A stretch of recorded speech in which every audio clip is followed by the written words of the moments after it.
안녕하세요. 제 채널로 돌아와 주어서 고마워. 구독을 클릭하여 최신 비디오를 시청하는 것을 잊지 마십시오.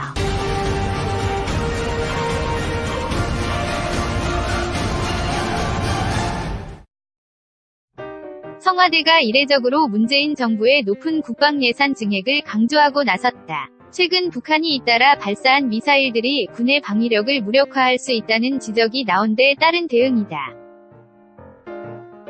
청와대의 고위 관계자는 12일 오전 기자들과 만나 오늘 안보 상황에 우려가 높다는 기사들이 굉장히 많이 보이고 수백 개 소나기 탄 가능성이 있다는 제목까지 등장한다 라며 현재 북한에서 실험하는 정도의 무기는 우리도 다 갖추고 있다 라고 말했다.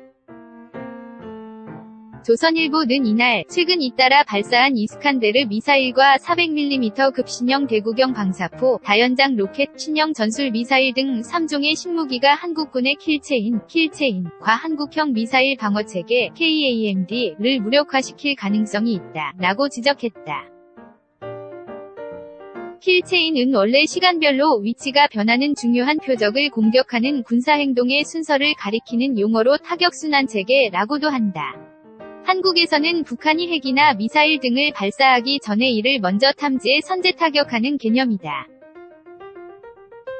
군은 이러한 킬체인으로는 2022년까지 마무리할 계획이다. 킬체인의 핵심으로 한국형 중고도 무인 정찰기를 개발해 오는 2020년 이후부터 전력화할 예정이다. 만약 킬체인을 이용한 선제 타격이 실패할 경우 군은 한국형 미사일 방어체계 KAMD를 활용해 북한 미사일 요격에 나선다. 청와대 측 국방비 가운데 방위력 개선비 증가율은 13.7%. 하지만 이 관계자는 오히려 그보다 몇 단계 더 나아가고 있다고 말할 수 있다 라며 구체적인 전력을 다 말하기 어렵지만 아무런 방어나 요격 능력이 없는 것처럼 말하는데 그것은 사실이 아니다 라고 반박했다. 이 관계자는 우리 군이 현재 운용 중인 패트리엇 미사일 체계를 중심으로 북한의 단거리 탄도미사일 위협에 명확히 대응할 수 있다 라며 계속 변화하는 위협들이 생기는데 거기에 대응하기 위해 저희도 지속적으로 보강해가고 있다 라고 강조했다. 그러면서 변화하는 북한의 위협 등에 대응하기 위한 문재인 정부 노력의 하나로 국방 예산 증액을 언급했다.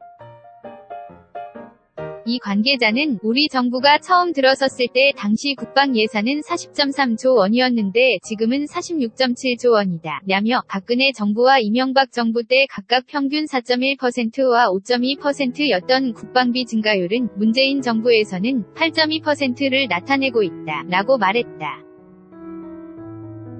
이 관계자는 국방비 가운데 방위력 개선비 증가율은 13.7%이고 국방비 가운데 방위력 개선비 비중이 32.9%다 라며 이것은 방사청이 2006년에 개청한 이후 가장 높은 수준이다 라고 강조했다. 그는 대통령도 계속 군 관련 일정 등을 할 때 자주 언급했던 말이 힘으로 지키는 평화다 라며 그것이 가지는 함의를 잊지 말아달라 라고 말했다. 또한 북한이 거친 표현을 통해 비난하고 있는 한미연합군사훈련과 관련해 이 관계자는 전작권, 전시작전 통제권, 조기 전환을 위한 것이다 라며 우리 군사주권을 찾기 위한 것이고 이런 훈련을 통해 우리의 방위 능력을 향상시키는 것이다 라고 거듭 설명했다.